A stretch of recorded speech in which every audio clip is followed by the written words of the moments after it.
नमस्कार दोस्तों, मेरा नाम है डॉक्टर नीलम शर्मा। इस वीडियो में हम डिस्कस करेंगे कि रोसीकैप एएसपी कैप्सूल का उपयोग किन कंडीशंस में किया जाता है, रोसीकैप एएसपी कैप्सूल को कैसे लेना चाहिए और रोसीकैप एएसपी कैप्सूल की वजह से क्या साइड इफेक्ट्स हो सकते हैं। और यह भी डिस्कस करेंगे कि रोसीकैप एएसपी कैप्सूल को लेते समय क्या क्या सावधानियां रखनी चाहिए। रोसीकैप एएसपी कैप्सूल के अंदर दो दवाओं का कॉम्बिनेशन होता है। रोसीकैप एएसपी कैप्सूल के अंदर सॉल्ट कंपोजिशन रोसुवेस्टेटिन और एस्पिरिन होता है। रोसुवेस्टेटिन शरीर में कोलेस्ट्रॉल की मात्रा को कम करता है और एस्पिरिन खून को पतला करती है। शरीर में कोलेस्ट्रॉल का लेवल अधिक होने पर शरीर की नसों में धीरे धीरे कोलेस्ट्रॉल जमा होने लगता है, जिसकी वजह से शरीर की नसों में ब्लड का सर्कुलेशन कम होने लगता है। ब्लड का सर्कुलेशन कम होने की वजह से दिल का दौरा पड़ने का और लकवा लगने का जोखिम अधिक हो जाता है। रोसीकैप एएसपी कैप्सूल शरीर में बैड कोलेस्ट्रॉल के लेवल को कम करता है और शरीर में गुड कोलेस्ट्रॉल के लेवल को बढ़ाता है। इसके अलावा रोसीकैप एएसपी कैप्सूल खून को पतला करता है, जिसकी वजह से दिल का दौरा और लकवा लगने का जोखिम कम हो जाता है। जिन व्यक्तियों को पहले कभी दिल का दौरा या लकवा लग चुका है, ऐसे व्यक्तियों को भी डॉक्टर आगे दिल के दौरे या लकवा लगने के जोखिम को कम करने के लिए भी रोसीकैप एएसपी कैप्सूल को लेने की सलाह दे सकते हैं। साइड इफेक्ट्स की बात करें तो वैसे तो ज्यादातर व्यक्तियों में रोसीकैप एएसपी कैप्सूल की वजह से कोई साइड इफेक्ट्स नहीं होते हैं, लेकिन कुछ % व्यक्तियों में रोसीकैप एएसपी कैप्सूल की वजह से कुछ साइड इफेक्ट्स हो सकते हैं, जैसे सिरदर्द होना,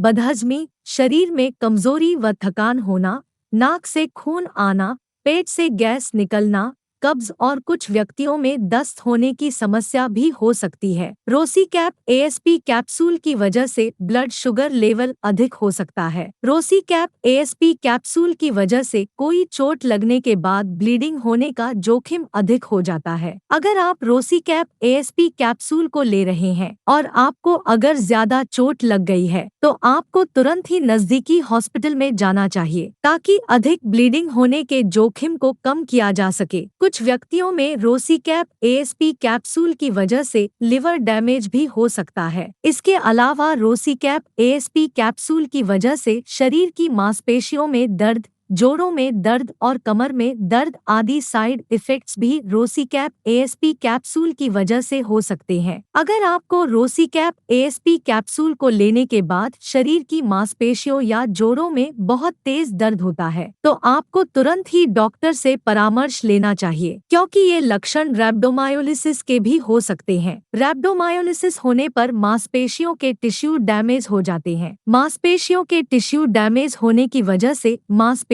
से मायोग्लोबिन नाम का एक प्रोटीन निकलता है, जो ब्लड में मिल जाता है, जिसकी वजह से किडनी भी डैमेज हो सकती है। वैसे रोसीकैप एएसपी कैप्सूल की वजह से रैप्डोमायोलिसिस होने की संभावना बहुत ही कम होती है, लेकिन कुछ % व्यक्तियों में रोसीकैप एएसपी कैप्सूल की वजह से रैप्डोमायोलिसिस भी हो सकता है। अब हम डिस्कस करेंगे कि रोसीकैप एएसपी कैप्सूल को कैसे लेना रिकमेंडेड होता है। रोसीकैप एएसपी कैप्सूल को खाना खाने के बाद लेना रिकमेंडेड होता है। 18 साल से अधिक उम्र के ज्यादातर व्यक्तियों को डॉक्टर रोसीकैप एएसपी कैप्सूल को दिन में एक ही बार लेने की सलाह देते हैं। अब हम डिस्कस करेंगे कि रोसीकैप एएसपी कैप्सूल को लेते समय क्या क्या सावधानियां रखनी चाहिए। अगर किसी व्यक्ति की कोई सर्जरी होने वाली है या दांत निकलवाना है, तो ऐसी स्थिति में डॉक्टर सर्जरी करने से या दांत निकालने से 1 से लेकर 2 सप्ताह पहले रोसीकैप एएसपी कैप्सूल को रोकने की सलाह दे सकता है। इसलिए यदि आपकी सर्जरी होने वाली है या आपको दांत निकलवाना है, तो आपको रोसीकैप एएसपी कैप्सूल के बारे में डॉक्टर को बताना चाहिए। शरीर में प्लेटलेट्स कम होने पर,